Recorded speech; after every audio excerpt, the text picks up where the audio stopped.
നബി സല്ലല്ലാഹു അലൈഹി വസല്ലം തങ്ങൾ പറഞ്ഞു, കുല്ലു ദുനൂബിൻ യുഅഖിറുല്ലാഹു മിൻഹാ മാ ശാഅ ഇലാ യൗമിൽ ഖിയാമ.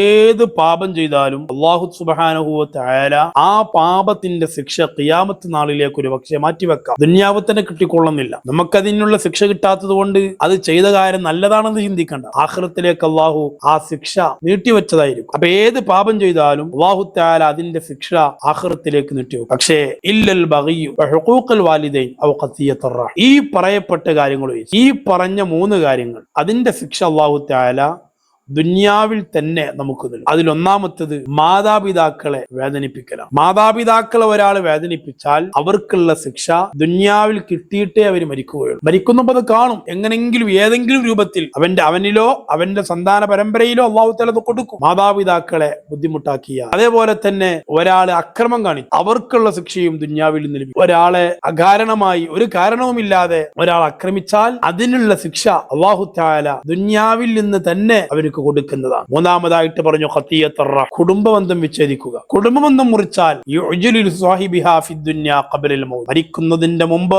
ദുനിയാവിൽ വെച്ച് തന്നെ കുടുംബബന്ധം മുറിക്കുന്നവർക്കുള്ള ശിക്ഷ ലഭിക്കും. ഈ 3 കാര്യങ്ങൾ പ്രത്യേകം ഓർമ്മിക്കണം. ഒരിക്കലും ഈ 3 കാര്യങ്ങൾ നമ്മൾ ജീവിതത്തിൽ ചെയ്തു പോകരുത്. മാതാപിതാക്കളെ ബഹുമാനിക്കണം, അവരൊരിക്കലും വേദനിപ്പിക്കരുത്. അകാരണമായി ഒരാളെയും നമ്മൾ ആക്രമിക്കാൻ പാടില്ല, കുടുംബബന്ധം മുറിക്കാൻ പാടില്ല. ഇത് ചെയ്താൽ ഇതിനുള്ള ശിക്ഷ മരിക്കുന്ന മുമ്പ് നമ്മൾ അനുഭവിക്കും. അല്ലാഹു തആല നമുക്ക് സലാമത്ത് നൽകുമാറാവട്ടെ.